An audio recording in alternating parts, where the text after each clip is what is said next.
Alabama taking on LSU, and I got a very special guest to help preview that. We're going to talk about the college football playoff rankings and the SEC with all these open coaching jobs. Yeah, Jake Crain from Crain & Co. is here. Let's get this thing started.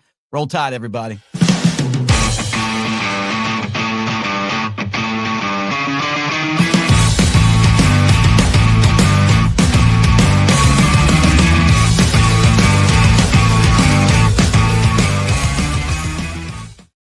All right. Great to have you on today, man. Roll Tide. I know that's probably a little hard to swallow sometimes, but you got to admit this season has been kind of a big turnaround for this Alabama program.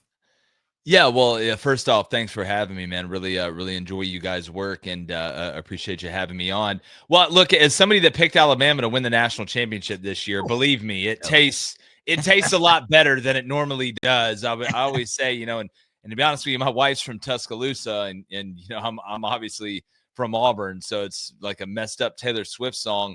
But no, I would rather being right helps pay my mortgage. I would rather be right, and to be honest with you. Auburn hadn't sent me a check yet. So at this point, again, I would rather be right. And I think, again, when you look at the way that it's happened and what this Alabama team is becoming with kind of the context of everybody else in college football, you've got to feel like if you're an Alabama fan, and if you're listening to this show, it's a pretty good chance you are, you got to feel like your team is in as good as a spot as anybody. But the best part, the most important part, is that I think Alabama isn't playing their best football yet. I think they have a chance to continue with it, to improve and become even more complimentary in the way they play. Yeah, it's a big game against LSU. And guys, don't forget, we're brought to you by Pearl River Resort, Philadelphia, Mississippi. The Azaleas, the Oaks, two amazing golf courses at Dancing Rabbit Golf Course, hour and a half from Tuscaloosa, 2 and change from Birmingham. This LSU game to me it's a little bit similar to the Florida State game, just because there's some uncertainty now with the coaching changes. Yeah, and it's funny whenever you have a head coaching change. Obviously, that's the most important thing that's going to change the functionality of the way the team works. But the biggest thing is the play caller. Now, sometimes, like in Auburn's case, Hugh Freeze is the play caller, so you're getting a new play caller. Now, as the defensive guy, which I am, because the offense just cheats way too much and gets away with it. But that's a story for another day. Again, when you look at LSU, obviously Joe Sloan is not there anymore. He's the guy that called the plays. So if you're Kane Womack, if you're this defensive staff, they're not going to come in and invent some brand new offense. You just don't have time to also, LSU ain't going to come out here and start running the triple option or anything, crazy schematically. That's super different than what they're doing. They're going to put individual plays in, but it's the tendencies of the play caller. That's what you don't know. Does he like to pitch backwards, which means does he want to throw on early downs where you think he's going to run? Is he a guy that's more conservative? Is he a guy that wants to take a lot of shots down the field? What is he really like on 3rd and 3 and 3rd and 5 and 3rd and 1? Those are the things you don't know. But having said that, there's a reason why there's a new play caller. And I would much rather have to go through the process of trying to figure out how this guy's going to be different because the other guy sucked so much he got fired during the middle of the season. So, and again, as I've said all week on our show, on these other shows I've been on, there's a little bit of an interim bump.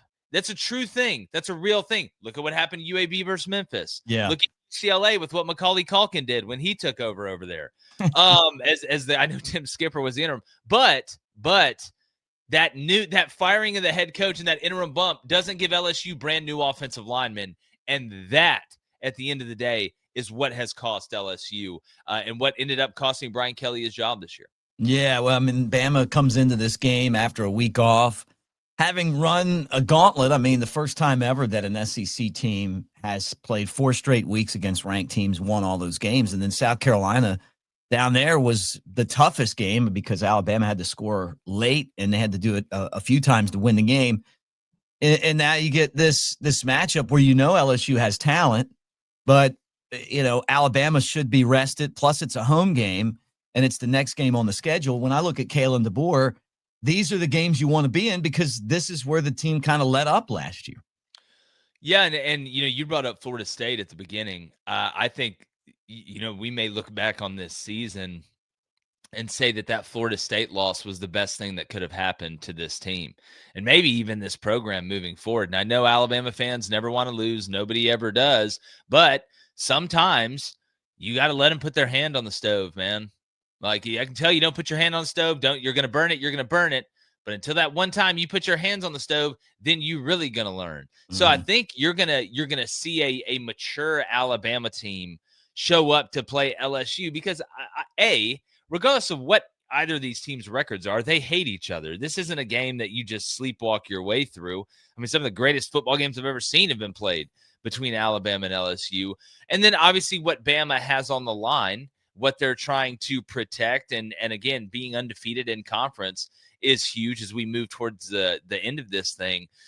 But after the embarrassment, the pointing and laughing that took place at Alabama and Kalen DeBoer after that Florida State game, I think it'll be a cold day in hell before this team doesn't show up ready to play and ready to win. Because even against Carolina, I thought they showed up ready to play. Yeah, I love hearing that because I hope the same thing. I mean, I think we all do, is the people that love Alabama like I do. You just got to remember that it's still the same team that played Florida State, and then you look at LSU, and I feel like they've underachieved this year, and Alabama's played so many close games.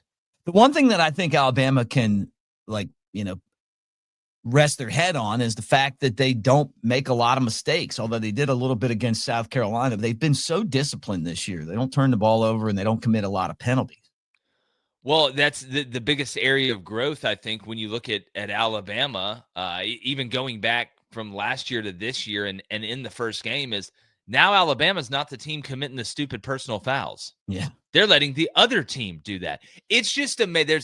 When I was in it, one of the best advices I ever got from a coach was like, you need to understand that most teams do not win games. Mm-hmm. The other team loses them. Sometimes you can let them lose a game. Now, that doesn't mean you go out there and play super conservative and you don't take chances and you don't say, all right, well, we control our own destiny. It's physical mistakes are going to happen in this game. You're going to get face masks. You're going to get holdings. You're going to get, a close play on targeting or something, right? A tip ball is going to get intercepted or something like that. We know those are going to happen, but they're going to happen to everybody. It's controlling the false start penalties, the extracurricular penalties after a play, especially on big drives. Yeah. Alabama's done a really good job of having really good players, a really good scheme, and really good discipline. If you do those three things with the type of personnel Alabama has, you are going to win a lot of games and championships. Nick Saban didn't just out-talent you.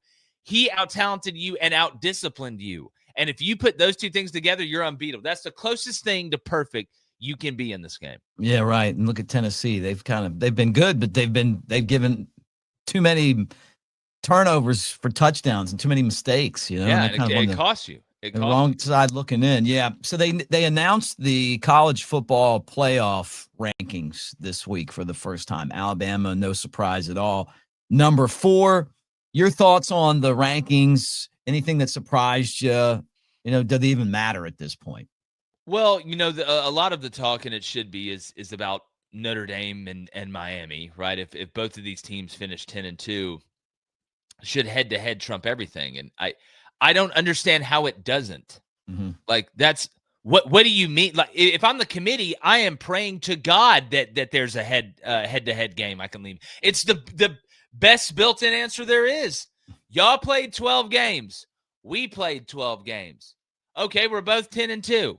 Let's go to the next mark. Oh, we played each other and we beat you. It blows my mind how some people will write off a head-to-head loss early in the season because another team may be playing better later in the season. Then why the hell do we play the first part of the season? Right. Just let's just do a round robin then. Like, what are we doing? Why are we wasting our time? If these games in the beginning don't matter, what are we doing here? Yeah. Why I don't get it. Like, so it's just it always blows my mind when people say, "Oh, well, it's about who's playing better right now." Yeah. No, it's about who played better throughout the whole thing. If I have fried chicken and green beans and mashed potatoes and I eat the fried chicken and the green beans first, I still didn't finish my plate. There's still stuff left on the plate. Like, you can't just pretend that that's not there. Right. So to me, if everything is equal at the end of the year record-wise, then head-to-head should matter. Now, look, if Miami loses another game, it's going to be a moot point anyway. But the real argument is, what if Notre Dame was 11-1 and Miami was 10-2, but Miami beat Notre Dame? That's where we can really get in the thick of should head-to-head count there. I thought they looked. The committee looked at the ACC and pointed and laughed like the fat kid at recess. Yeah, right. Like it's that 100%. You look at Virginia with where they're at with one loss, and I just, again, I would love for somebody to explain to me, how is BYU at 9? And yeah, you have a great loss, but you don't have a good win. Virginia has a better win than Oregon. Like, Virginia has a better win than Oregon. Virginia went on the road and beat Louisville. Oregon doesn't have a win like that. Now they're going to get a chance. So I didn't really like that one. And then again, after this weekend, and Bama fans won't like to hear this, but if BYU beats Texas Tech on the road, they got to be in the top 4. Like, we got to start treating them like an undefeated team. Yeah, right. Because they're not right now. There's 4 undefeated teams. 3 of them are 1, 2, and 3. And the 4th one is what? At 7? Yeah. Until these guys screw it up and give BYU a bye, like last year's debacle. Well, in the see, playoffs. now, to me, it's an interesting conversation. If Bama were to win out and then win the SEC championship and go 12-1, and BYU wins out and wins the Big 12 championship and goes 13-0, like, and you've got 4 undefeated teams, there's just no way that the 4 undefeated Bama's better than BYU. I know that, you know that. But again, you have to reward people not based on how it's going right now, but how it went throughout the season. And I think but I wonder deep down, if you're an Alabama fan, like, let's be honest, I know you buys a free win. I get it. Pass go, get your $200. But don't tell me that you guys, part of you doesn't want that 5 seed so you can host a playoff game in T-Town and have Memphis come in here and get their ass beat to death. You know what I'm saying? Like, y'all, don't pretend like y'all to all be upset if that were to happen. We want the bye, though, man. You know who wants that to happen? The mayor of Tuscaloosa. Yeah. It is free. I guarantee you they are rooting like hell for that 5 seed. Snead, Trip Purdy.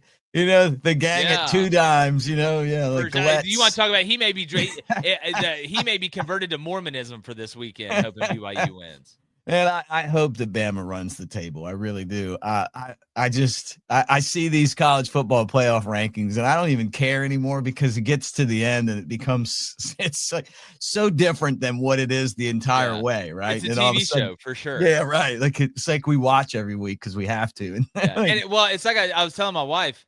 I was like, you know what's crazy? You know what I've noticed? Go back, and outside of maybe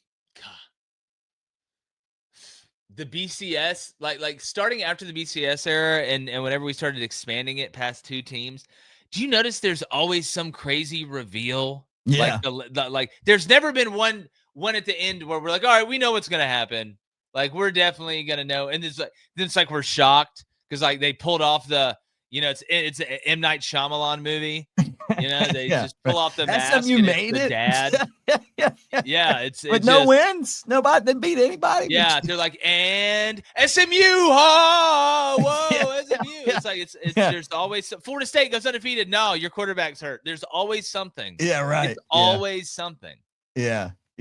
I'll tell you this. I didn't even plan to go this way because I want to ask you about a couple other things. But like, I look at this. I was never a college football playoff advocate, and then I hear Mike Leach. He's like, every level of football, the speech. He's like, high school, the tournament, pro tournament, college, no tournament. And I'm like, so then we do this.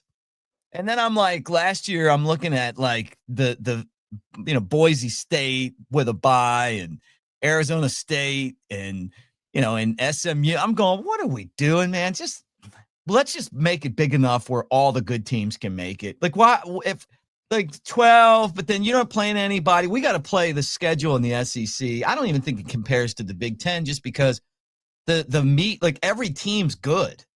You know, like the Yeah, Big Ten, you're not going to lose to some of these teams. You know, in our conference, you could lose to a I would bad team. say I would say in the SEC, like it is much more turbulent from the from the top to the bottom. Yeah. In the Big Ten, like it's turbulent for the first 5 or 6. Like Yeah. it's, especially the first one if Ohio State keeps playing this way. I mean, you're hitting the mountain. But then once you get toward the back end, I do think it's a little bit cleaner air, smoother air than in the SEC. I mean, especially now that Mississippi State's a problem. I mean, Vandy's hosting game day and winning. State absolutely fucked themselves out of 2. But they had Tennessee and they had well, Texas. you're learning how to win. Jeff's having to teach him how to win. Like, and you saw what happened against Arkansas. They finally figured it out. It's funny, they did it against Arizona State. And then, just literally threw it away to Florida, to the biggest guy in the stadium, just threw it right to him. And then we know what happened against Texas.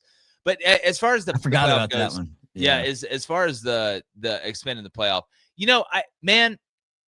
my number was 8. Mm-hmm. I thought 8. I've got no problem with the automatic qualifiers, except the group of 5. I just don't like it. I don't like, I'm trying to think the best way to put this.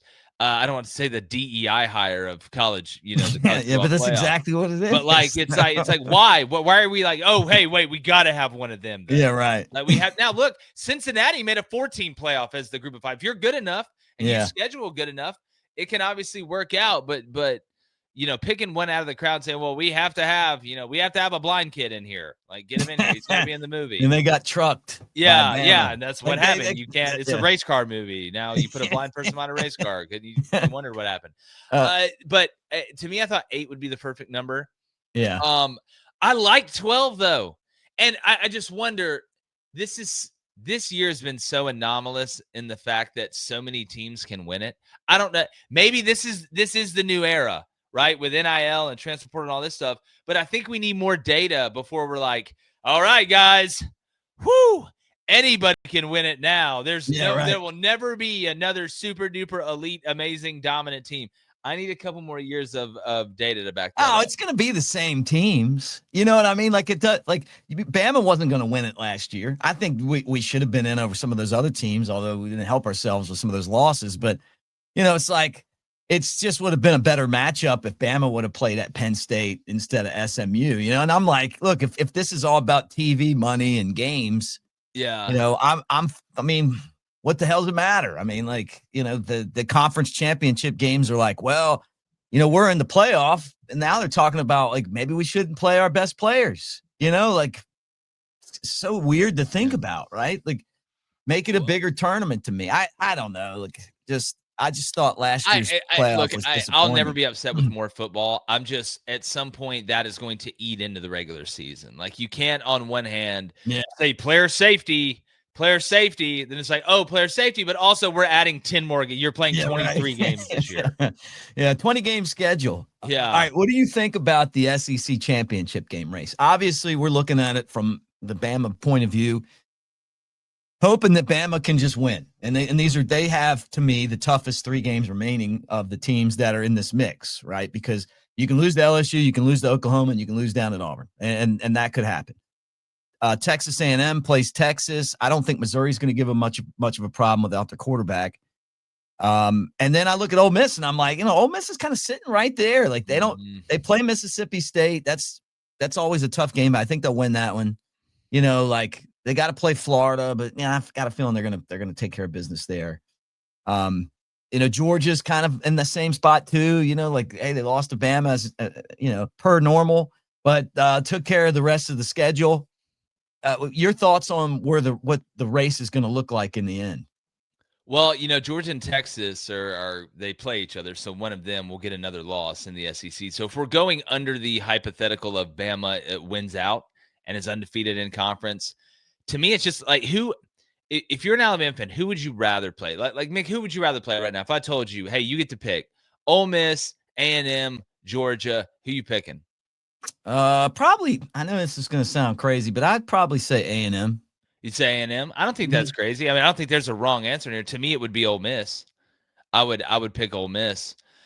just because I think, and look, Ole Miss's defense continues to get better, but I still think Alabama's offensive line, which hasn't been, it's been good. It hasn't been great. I think we can all agree on that. I think that's a big advantage for Alabama there, and it's just stopping Lane.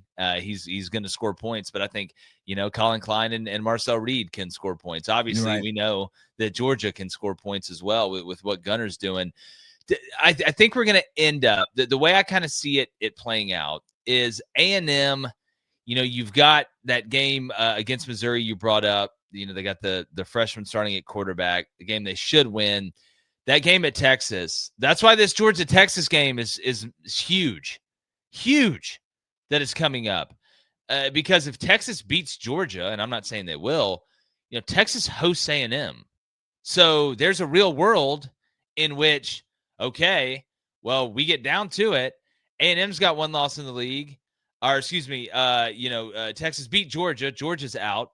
You've got A&M, you've got Texas, and you've got Ole Miss. Well, Texas and the A&M play each other the last game of the year.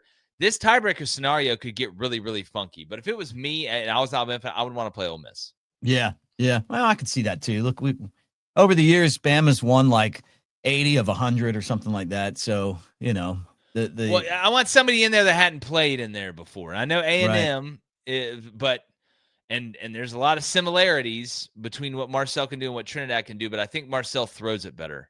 Yeah. That's going to be tough no matter what. I mean, I was talking about this yesterday. Like, we think the schedule was really difficult. Now we got to play LSU, going to be hungry. Then we got to play Oklahoma. Their defensive line is going to give us trouble. Yeah. Then we got to go down to Auburn. That's never easy. And it leads me to my next topic, which is we've got 4 open SEC coaching jobs. Talked to Chris Lowe yesterday. He said, don't be surprised if they don't add to that. Think about this, right? You coached. What the hell's going on? I mean, like, I'm really kind of surprised at some of the guys that got fired this year. And people get in the comment section and get on to me because I think James Franklin's a good coach. I think Hugh Freeze is a good coach. I think Brian Kelly's a good coach. Maybe I'm wrong on the way that they did this year, but Mick, I think they're good coaches. Mick, that's the problem. They're just good. Yeah. They're just good. Great point. Now, like it's Penn State was tired of good. Okay, well, you beat the teams you're supposed to beat. We hadn't won the Big Ten in 8-9 years, whatever it is. We seem to fall flat in our face in all the big ones, and then you start losing the ones that you shouldn't. So, not that I don't think any of those guys are bad coaches. Now, we can talk about, what happened with Hugh Freeze. We can talk about who deserved to get fired. Billy Napier, who deserved to get fired. Sam Pittman, who as much as I love the guy, is a great guy, deserved to get fired. We can make an argument with James Franklin and with Brian Kelly. But at some point, and again, there's always extenuating circumstances. The toxicity level, it felt like with Brian Kelly in that building and at that place, it just, I think it boiled over for some people and the wrong people. And you mix that with losing and the way they lost and how it looked against A&M just optically. Mm-hmm. But good is not good enough anymore. Not when people are now paying $15 to $18 million to help build you a roster. Not when you can flip a program faster than ever now. It's harder to retain talent than it's ever been, but it's never been easier to go get talent.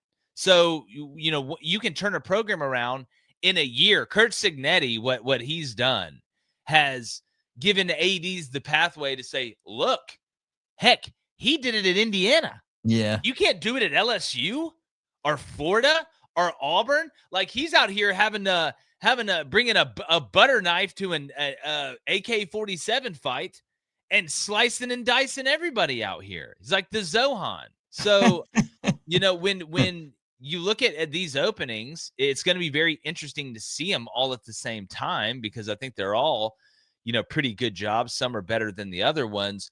And it wouldn't shock me if it got added to, like what happens with Mark Stoops at Kentucky, because you're seeing like it's keeping up with the Joneses. It's like, oh, well, they fired their coach during the middle of the season, and we care about football as much or more than they do, and we're not doing great. So we need to fire our coach during the season to show everybody that we care the most. Right. And, I mean, it's an arms race, man. That's what it is. And with the new December signing period, the earlier National Signing Day. I mean, you might as well rip the Band-Aid off. Yeah, I hear you. Look, have you ever heard of Kalshi before? The Yeah, and that's Kalshi that exchange betting odds market? thing. Yeah, Yeah. yeah, I because thought it I was like want some type of granola for a while, and then I realized what it it was. is. It's football granola. Look, I'm gonna look at the Kelce markets on where Lane Kiffin's gonna end up. Do you think? Well, first, let me just ask you this: is there any chance that he stays at Ole Miss? Yeah, I look, it's I got it 60-40 Ole Miss right now. Because I think sometimes people forget Lane's already done the big hits tour.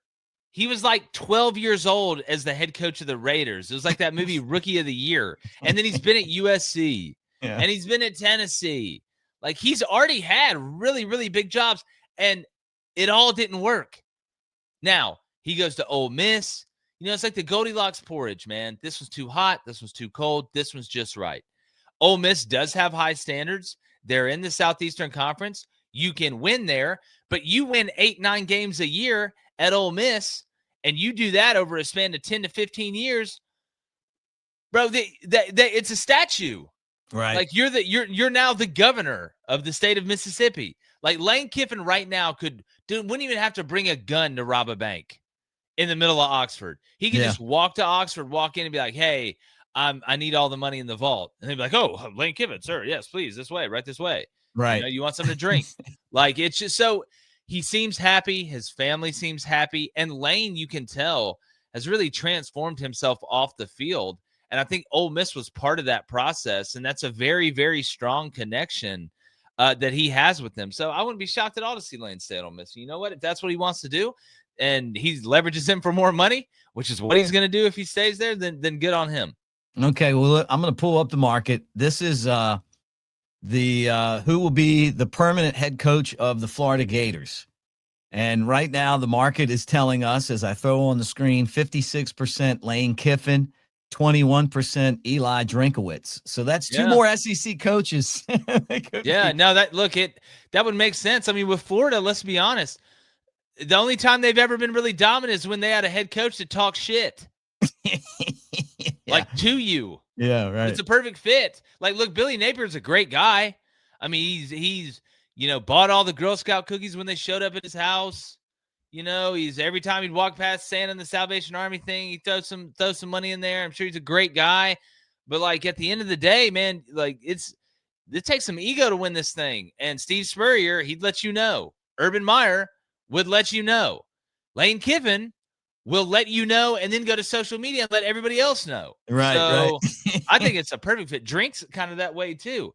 Now, Drinks does some goofy stuff. He does some goofy things sometimes. I know. That's kind of his weird way. Yeah, right. That's that Malzahn in him. Always adjusting his pants and stuff. Yeah, it was like he's on the sideline eating grass.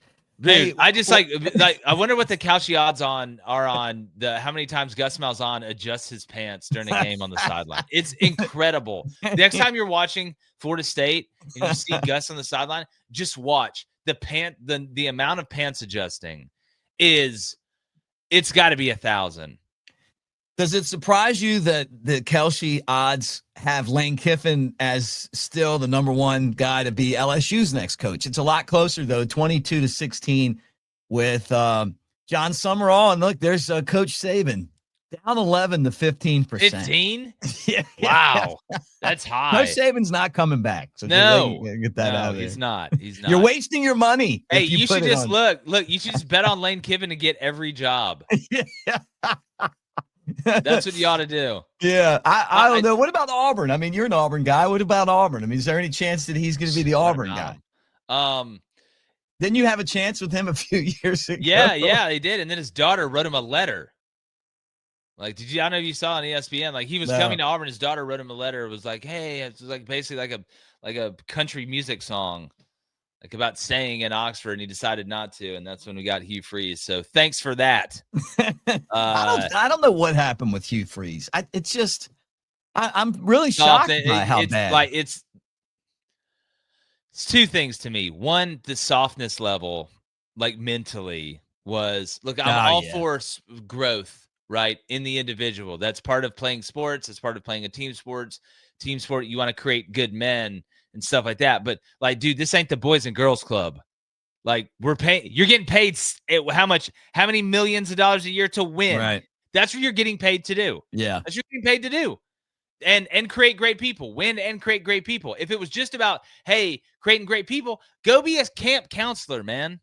We're not paying you $8 million. You know what I'm saying? When were you off the wagon? When did you get off the freeze wagon? Because I can tell there came a point for you. Was it the 3 against, you watched Tennessee go up and down the field on Kentucky and you only scored 3? Oh, it was before the Kentucky game. I would say the minute Jackson Arnold looked like what I thought he was going to look like. Because you missed at quarterback 3 years in a row. Right. You brought Peyton Thorne back, and then the year you had to have it, your ass is on the line. You go find a rescue from the Humane Society in Oklahoma that's gotten returned twice because he bites kids and pisses all over the kitchen. You're saying that when Jackson Arnold looked like Arnold Drummond from Different Strokes? Yeah. When Jackson Arnold looked like Hey Arnold. Like, hey, Arnold. Dude, how do you? Come on, dude. This is what you got. This is the best you got. It's like on Zoolander when he's like, when the guy's like, it's the same look. It's the same look. Yeah. It's wild, man. That's the decision you All make. right, last thing for you then is how worried should we be when that Iron Bowl comes? Is something going to happen between now and then where Auburn's going to find itself? I mean, they have a great defensive guy now in charge. Yeah, well, unless there's a quarterback walking around somewhere that they can just find to put on the team, it's going to be tough. I mean, again, look, anything can happen. You know how the Iron Bowl is. We know how crazy it is, especially when it's at Auburn. But this team has just found ways to lose close games. So, yeah, you're going to be naturally worried about it just because of what it is and what's on the line. And, you feel like Auburn's playing with house money. But one team has found ways to win big games late. The other team keeps inventing ways to lose big games late. And if Durkin's going to be able to flip that switch, it's either going to be one of two things: a miracle or luck. Like those are the two things. So okay, we'll see.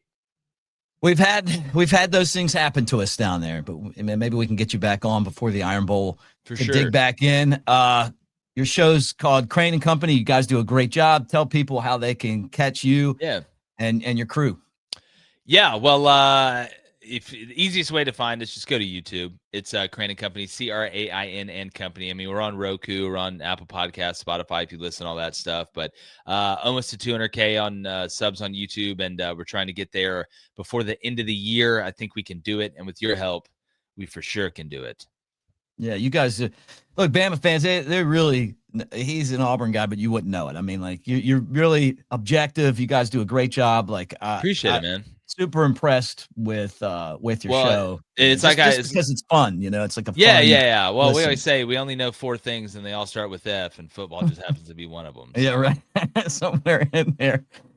Hey guys, look, there it is. Daniel Moore. He knows about those Daniel Moores. That one right there. Yeah, Auburn keeps Daniel Moore in business. You guys have some of the what was it? The Kick Six is one that I hate seeing in places. But this is actually Devontae Smith, the year that he won the Heisman, high pointing that ball. That was his Heisman moment against LSU.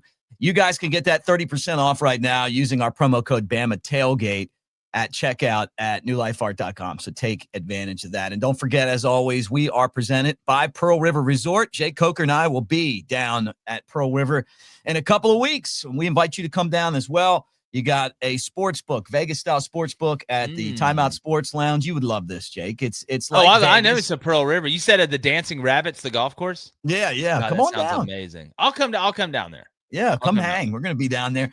And we'll do the sports book and Philip M. Steakhouse, and I'll get the tomahawk with the Pittsburgh flair and everything else, and you come and hang with us. What is it like? TJ Watt punches it before they bring it out or something? It's so good. Swims it. It's so good. Every time I get one, they're like, they comment that I eat a lot, and it's like, well, what am I supposed to do? Like not eat? Wait, hold on. They comment on how much you eat their food. What a weird. the That's people like I met. the director going to the movies and be like, God, y'all are watching my movie for a long time, huh? Yeah, like some of the guys are with, they're like, man, Mick eats a lot. No, it's a this is a great. Yeah, you see how much I steak. paid for this? Yeah. Like this is my reward for buying this, and it's so how good. How about you shut up? That's how I feel. But Jake Coker's never one of those people. He just, he is a I'm doggy sure Jake bag can throw guy. it down I'm for not. sure. But here he is, guys. And again, thank you, Jake, for hanging with us. And like, subscribe, thumbs up, roll Tide. I may not suit up on Saturdays anymore, but I'm still in the game. Let's roll. In here, I call the plays, make adjustments, and lay it on the line. Want to feel that fire, that rush? Then you've got to get in the game. I used to say it in the tunnel, and I still say it now. Let's roll.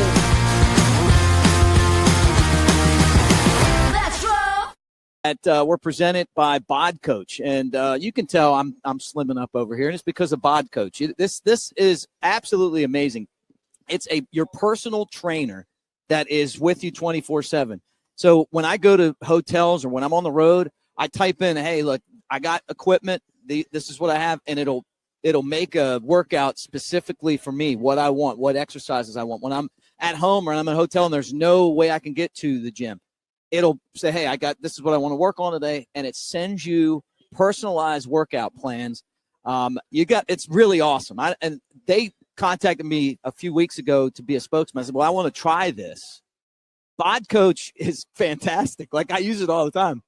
I mean, and if I'm telling you, man, like, it makes working out when you are on the go like me so much better. Just because I don't always know I didn't play football at Alabama. I didn't have Scott Cochran yelling, yeah, and telling me what workouts to do. So anyway, I'm going to put in the body on the YouTube all about Bod Coach. Get you guys signed up there, but tell them you heard it on Bama Tailgate. When you head to the Smoky Mountains, it's only natural to visit Sevierville. Even we had to check it out. And we've been here our whole lives. Experience the adventure of a lifetime. I'm king of the world. Even you can get a bird's eye view of the Smokies. You're going down, Billy.